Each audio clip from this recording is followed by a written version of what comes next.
সরকারি চাকরি করে যদি না পোষায় তাহলে বাটি হাতে ভিক্ষা করুন না। স্যার এই বাড়িটাও আছে স্যার। হ্যাঁ এই বাড়িটা আছে? হ্যাঁ স্যার। এই বাড়িটার তো আজ থেকে 5 বছর আগে বাড়ি পাওয়ার কথা। হ্যাঁ স্যার, হ্যাঁ স্যার পাবে দেখেন আছে মনে হয় নামটা। আমি একটা জিনিস ভালো করে লক্ষ্য করলাম, সেটা হচ্ছে আপনারা এই পাড়ায় যতগুলো বাড়ি দিয়েছেন আবাস যোজনা 50% বড় লোক, এটা তো পাওয়ার যোগ্যই না। কি লিস্ট ধরিয়ে দিয়েছেন? প্রত্যেকটা লিস্ট ধরে কাটবো, ওই জন্য আমি নিজে এসেছি। মাথায় রাখ স্যার একটু দেখেন, আপনি তো নিজে ম্যানেজ করতে পারবেন কিন্তু দেখেন। শুনুন, আপনারা কোথায় কি খেয়েছেন বলতে পারবো না, কিন্তু আমার কাছে ওসব কোনো সিন নেই। স্যার এরা কিন্তু স্যার আসলেই গরিব। হ্যাঁ চলুন আপনাদের গ্রুপে কতজন আছে, কতজন টাকা খাচ্ছে, সবগুলো আজকে ফাঁস করবো। আসুন। হ্যাঁ স্যার ইনা এসছে স্যার। হ্যাঁ নাম এসছে। নাম এসছে। এবার কিভাবে দুর্নীতিটা করছেন সেটা ওখানে ধরা পড়বে। দুর্নীতি স্যার কোথায় দুর্নীতি করলাম? আচ্ছা দীপাঞ্জন বাবু।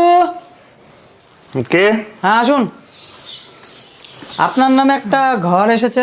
হ্যাঁ ঘরটা এসেছে, কিন্তু সেটা ক্যান্সেল হবে। কেন স্যার? কেন? আপনার এত ভালো দুতলা পাকা বাড়ি।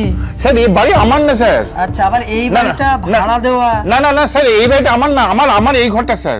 এটা আমার মায়ের, আমি তো আলাদা থাকি স্যার। আপনি দেখুন, আপনি পঞ্চায়েতে দেখুন, আমার সব তো চোখে দিয়ে ট্যাক্স ফ্যাক্স সব আলাদা করে কাটা আছে। আমি এইখানে থাকি স্যার। এটা আমার মা বাবা থাকেন, আমার না স্যার এটা। আচ্ছা আচ্ছা বুঝতে পারছি, আপনি এই ঘরে থাকেন তাই তো? আমি এই ঘরে থাকি স্যার। আচ্ছা ঘরটা তাহলে একটু দেখি। হ্যাঁ হ্যাঁ দেখুন না, অসুবিধা কি? দেখুন আপনি দেখুন অসুবিধা নেই, আপনি দেখুন না স্যার। আরে দীপাঞ্জন বাবু, এটা তো রান্নাঘর। আপনি রান্নাঘরে থাকেন? ভাগ্যে সেটা গোয়াল ঘর না, নাহলে তো গরুর সঙ্গে থাকতেন। না স্যার এটাই আমার ঘর। আচ্ছা তাহলে শোবার জায়গা, একটা খাট বিছানা তো কিছুই দেখছে না। এইখানেই আমি গরিব মানুষ, কি বুঝতেই পারছেন, এক ঘরেই খাওয়া দাওয়া রান্না বান্না সব একই ঘরে হয়। ঠিক আছে বুঝে গেছি। আসুন কথা বলবো আপনার সঙ্গে, আসুন। শস্যের মধ্যেই ভূত। আরে 4 চাকার চাবি আপনার, 4 চাকাও আছে দেখছি আপনার। স্যার এটা আমার না স্যার। আরটিওকে কি ফোন করব? না না স্যার, এটা আমি একটা শখ করে কিনেছিলাম স্যার। শখ করে কিনেছিলেন? কত লাখে কিনেছিলেন? বেশি না স্যার, এই 10 লাখ মতো। আচ্ছা 10 লাখের একটা গাড়ি আছে, দুতলা বাড়ি আছে, পাকা বাড়ি, এত বড় জমি, তারপরেও আপনারা এই দুর্নীতির সঙ্গে যুক্ত হচ্ছেন? স্যার এটা আমার বাড়ি না স্যার। একদম মিথ্যা কথা বলছেন। না না স্যার ভুলে গেছে। ভুলে গেছে মানে? শোনেন এখান থেকে, দুতলা বাড়ি, এত বড় জমি, এত কিছুর মালিক, আবার আপনি এই ধরনের কথা বলছেন? আপনি আমার কথাটা শুনুন। শুনুন, ঘুষ খাওয়ার লোক আমি না, এমন জায়গায় ধরবো না সারা জীবনে সবকিছু চলে যাবে। দুর্নীতি করছেন, হ্যাঁ? আর আপনারা কিছু খেয়াল রাখেন না? কে সার্ভে করেছে? স্যার আপনার হচ্ছে। ভুলে গেছে স্যার। চলুন আপনি। স্যার ভুলে গেছে। প্রত্যেকটা নাম কাটবো, এই এলাকার 50টা নাম কেটেছি। স্যার। ঠিক আছে, এই এলাকার 50টা নাম কেটেছি। স্যার। দেন পেনটা দেন। স্যার দেখেন আপনার নামটা কাটা গেল, আর আপনার বিরুদ্ধে ব্যবস্থা করা হচ্ছে।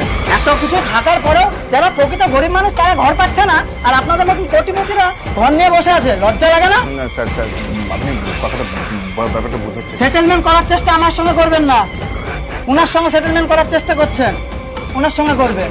আর আপনাকে তো আমি পরে দেখবো, আসুন। আরো 4-5টা বাড়ি দেখছি, কারা যোগ্য আর কারা অযোগ্য আমি সেটা নিজের চোখে দেখবো। ঠিক আছে, আমি সব পরখ করছি। আর এই আপনাদের জন্য, কিছু লোকের জন্য সরকারি ডিপার্টমেন্টের দুর্নাম হয়, জানেন তো? সব জায়গায় দুর্নীতি আর দুর্নীতি। সারা জীবন মনে হচ্ছে কষ্ট করতে করতেই যাবে। হ্যাঁ নমস্কার দিদি। হ্যাঁ নমস্কার। আপনার নাম গার্গী বিশ্বাস তো? হ্যাঁ আমার নাম গার্গী বিশ্বাস তো। কেন বলুন তো? আপনার নামে ঘর এসেছে জানেন? হ্যাঁ ঘর তো আসার কথা শুনেছি, আজ 5-7 বছর ধরেই শুনছি ঘর আসবে। কিন্তু এবার আপনার ঘরটা এসেছে সরকারিভাবে। তো 5-7 বছর ধরে আপনার ঘরটা আসেনি কেন, একটু বলতে পারবেন? তা জানবো না কেন স্যার যে 5-7 বছর ধরে কেন ঘর আসেনি?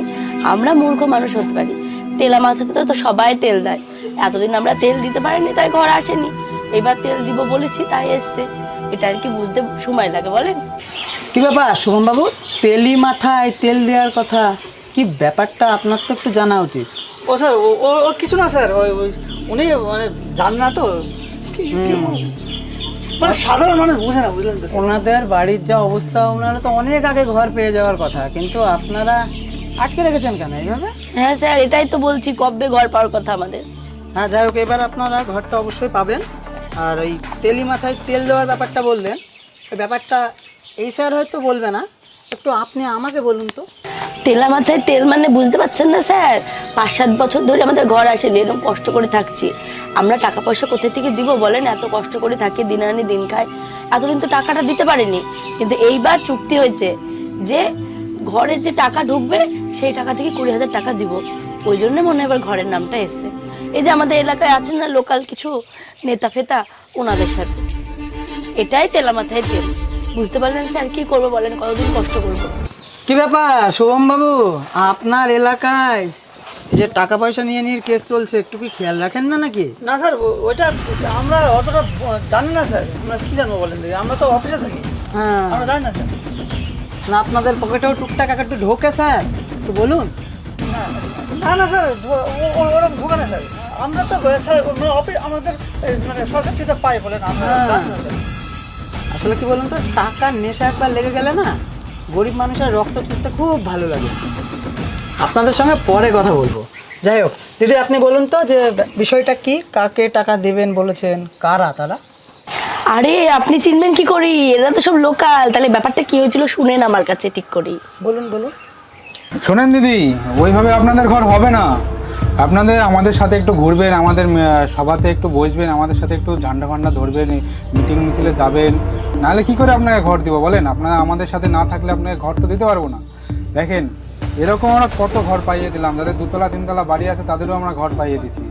আপনি তো সারাদিন বাড়িতে বসে থাকলে আপনাদের ঘর তো দিতে পারবো না। আমাদের সাথে থাকবেন তারপরে তো। মিটিং মিছিলে গেলে ঘর যদি পাওয়াই যায়, সব মিটিংয়েই যাব। এবার থেকে সব মিটিংয়ে যাব, তুমি শুধু আমাকে খবর দিবা। শোনেন দিদি, শুধু আমাদের সাথে পার্টি ফার্টি করলেও হবে না। ঘর আসবে, তাতে তো আমাদের কিছু বুঝতেই পারছেন, কিছু মালসই লাগবে। আপনি ওই ঘর করে দেবো আমি, চাপ নাই। আপনি 30,000 টাকা মতো আমাকে দিয়ে দেবেন, কাউকে জানাবেন না, কাউকে বলবেন না, হবে? সে তো বুঝলাম, কিন্তু 30,000 টাকা আমরা গরিব মানুষ, দেখতেই পাচ্ছ আমাদের অবস্থা।